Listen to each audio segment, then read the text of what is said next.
This past season, I scouted some semi-public land not far from where I live in Green Bay, Wisconsin. I say semi-public land because earlier that year, I found out that I had access to hunting grounds on the Oneida Indian Reservation. It's great land, and I'm pretty sure that my brothers hate me for it. But I married a member of the Oneida tribe, and that got my foot in the door. I promise you, I did not know this until after we were married, but maybe I would have asked her sooner if I did.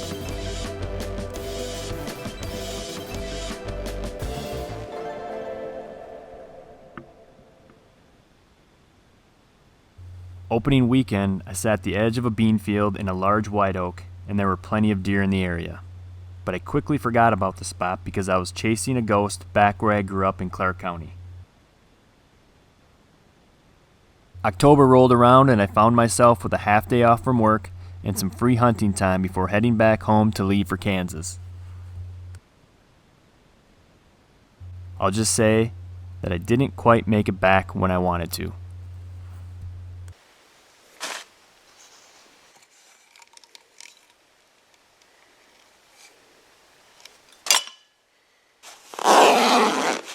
All right, going hunting today. Took a day off, half a day off. I got off at noon today. I think it's October 27th. It's really my favorite time of year to hunt. When you talk about the rut, obviously you see a lot of cool stuff, but the pre-rut is where I think you have a good opportunity to get a deer where they're just out seeking for a doe that might be receptive to them. I'm out here a little bit early. As I rolled up, there's a cornfield in the front and the back. I could see that they actually cut the bean field. And there's actually machinery still out there further away from where I'm hunting, so obviously they cut it rather recently, but I'm not sure exactly when. It does not look like they're going to be cutting today. The weather it's kind of like half misting and then it gets a little bit sunny. I know later on today the temperature is supposed to cool down quite a bit. Wind's supposed to pick up from out of the northwest, which is really good for me. I ran trail camera here earlier this year. I really didn't get much for really nice bucks, but they're in this area. The only reason I pulled the camera is because it was on a pretty big tree and it's public land, so I was afraid of it getting stolen. I guess maybe I should invest in some locks. The way I'm going to sneak in is splitting this field is like this little hedgerow, so I'm actually going to work down one side of it because the deer like to bed on the edge of this woods and they almost spy the field like before they come in to feed. I've seen deer paddle the field and just kind of scan the field looking for other deer. So I'm going to work past it, my tree stand just a little bit, and then work back. My wind's going to be good, so I'm not worried about them smelling me. Once I get in the tree, I'm in a huge like sprawling white oak.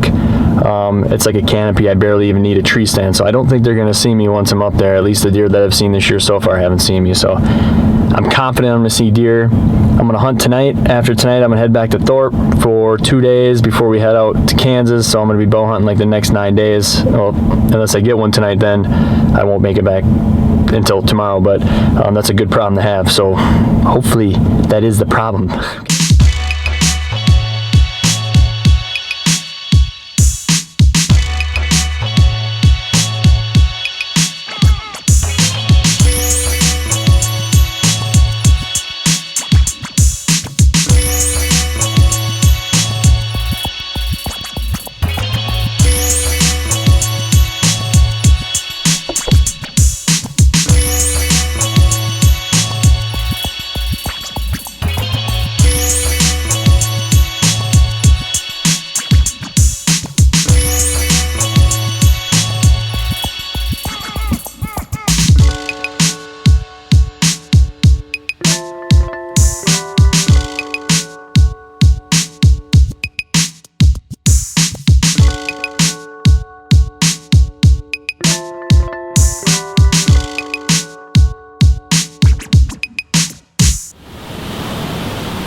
was not the shot that I wanted.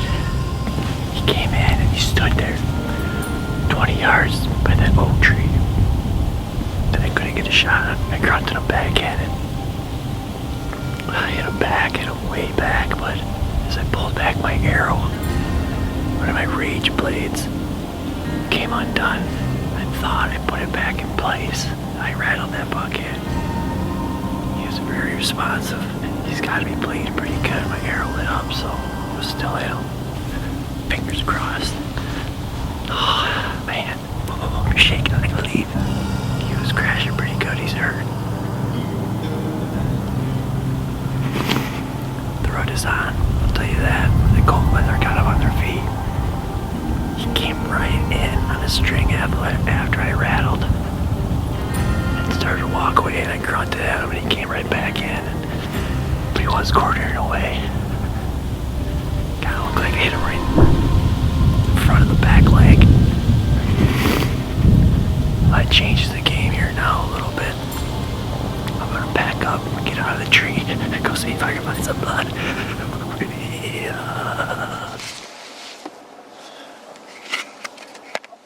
I mean, was the arrow sticking out or what? Yeah, the arrow was sticking out of him. I never saw it pop out. I can't tell. It when you play it in slow motion on my camera, it's all wobbly. Or were you playing fast motion? It does not look like it's deep. There should be blood everywhere. I don't even know if I was looking in the right spot.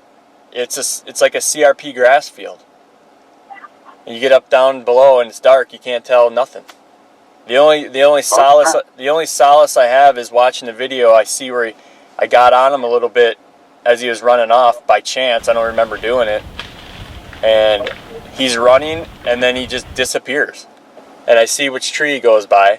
Even if you hit him in the leg, he's gonna bleed like a son of a. Don't you think? That's what I think. Yeah, there's got to be blood out there somewhere. You got to go out there and look for blood. You can't just let him lay on there. It's gonna rain.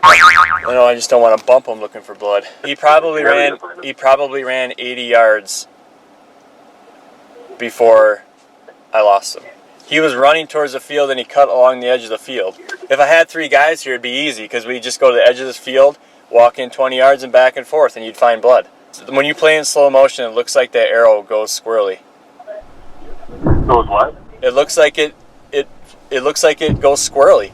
But you know, when you follow when you follow a rage in slow motion, that light doesn't always show a straight line, you know. Yeah, I mean, you obviously hit him in the leg, then you can feel it right through. The only solace is you know what's by the back leg. That's solid. Well, you can still cut the femoral artery. Yeah. It's not a field tip. You got to go find blood. You can't let him sit tonight? All night? Into the rain? You'll never find it. After searching solo for hours, only finding a little blood and a chunk of meat, I felt like I was screwed. Nobody likes wounding deer, for the hunters and the animals' sake. That sleepless night I looked at the map and searched for the nearest water source. If he was dying, I knew that's where he would be headed to. Well, the horseshoe must have been firmly tucked between my legs, because while I was aimlessly walking to a starting spot, I stumbled upon blood.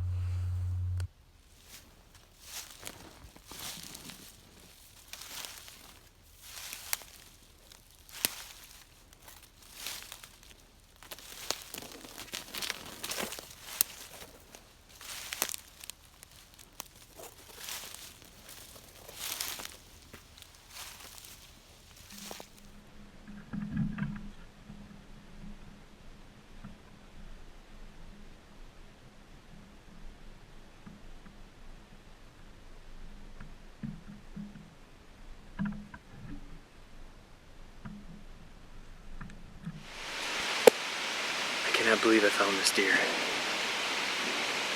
I hit him poorly. I don't know if you can see the arrow sticking out of his hands.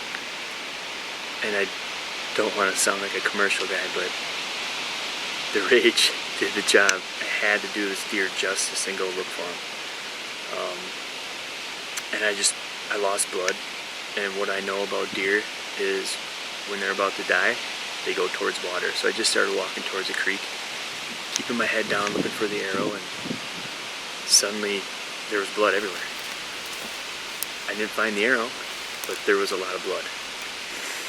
It would get lighter, then it would get heavier, and it would get lighter, then it would get heavier, and then I came across this watering hole. It's probably 50 feet wide, covered in moss. He went right up to it, and I could see, he crossed it. I could see a trail going right through him. I walked around it, because I didn't know how deep it was, and here he is. I mean, public land deer. He's been dead for a while.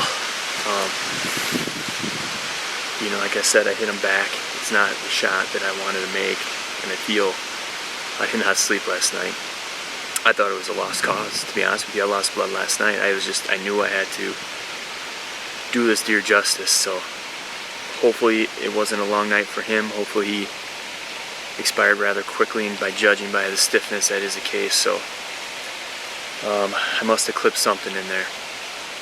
Thank God I did. This is my first buck kill on camera, and it's hard work solo cam yourself. I still cannot believe this. It's unreal. From everything, from the scouting to the hanging trail cameras to the sits, last night's hunt, calling them in, grunting them back in, making a poor shot, and then a hell of a track job, if I do say so myself. So of course he went away from the road. I'm probably a mile away from the road. I've done everything myself so far, so I figure I better finish the game. I want to thank my wife, first and foremost, just for letting me pursue hunting. She never says no. Always supports me. I think she felt worse for me last night than I did. And then my brother, who is the hornography team, the second man on the hornography team. I can't wait to go back and celebrate over a glass of Crown, baby.